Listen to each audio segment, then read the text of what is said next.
안녕하세요. 머니시크릿입니다. 여러분, 6월 3일 대한민국 제21대 대통령 선거가 마무리됩니다. 그런데 대선 이후 주가는 과연 오를까요? 떨어질까요? 오늘은 대선 이후 증시가 어떤 흐름을 보일지 핵심 이슈를 정리해드립니다. 일부 지난주 증시 요약. 먼저 지난주 코스피는 무려 4% 가까이 올랐습니다. 5월 26일 하루에만 2% 이상 급등했고 연고점도 돌파했지만 대선 사전투표가 끝난 30일엔 0.84% 하락 마감했죠. 왜 이렇게 움직였을까요? 호재는 복합적이었습니다. 첫째, 미국 연방법원이 트럼프 정부의 상호관세 정책을 위법이라고 판결하면서 무역 불확실성이 완화됐고요.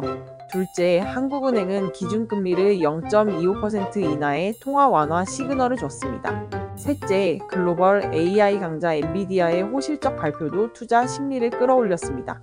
결과적으로 기관과 외국인이 코스피에서 1조 8천억 원 가까이 매수하며 시장을 이끌었습니다. 2부 대선 이후 증시 전망. 이제 시장은 대선 이후에 집중하고 있습니다. 증권가는 크게 두 가지 시나리오로 나뉘고 있는데요. 첫 번째는 호재 소멸론입니다. 대선 전 기대감으로 주가가 올랐으니 끝나고 나면 차익 실현 매물이 나올 수 있다는 겁니다. 실제로 과거 통계를 보면 대선 이후 한 달간 코스피는 평균 2.3% 하락했습니다. 하지만 두 번째 시나리오는 불확실성 해소에 따른 랠리 지속론입니다. DS투자증권은 지금은 외국인 수급이 긍정적이며 대선 이후 정책이 확인되면 외자 유입이 확대될 수 있다고 분석합니다.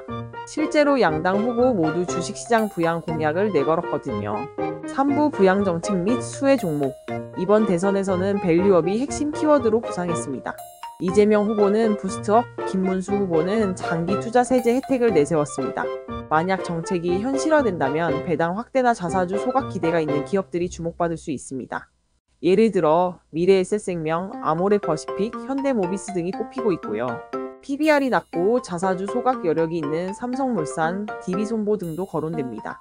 또 AI와 방산산업에 대한 양측의 지원 공약도 긍정적으로 평가받고 있습니다. 관련 수혜주로는 폴트룩스, 루닛, MNC솔루션 등이 거론되죠. 4부 미국 관세 리스크와 마무리. 마지막 변수는 미국입니다. 트럼프 행정부의 관세 정책이 위법 판결을 받았지만 미국 정부는 바로 효력 정지를 신청했고 받아들여졌습니다. 즉 관세 불확실성은 여전히 살아있다는 말입니다. 결국 관건은 대선 이후 정책이 얼마나 빠르게 확실하게 실행되느냐입니다. 증시는 기대보다 실체를 봅니다. 여러분은 어떻게 보시나요? 이번 대선 이후 증시는 일시적 반락일까요? 새로운 상승장의 서막일까요?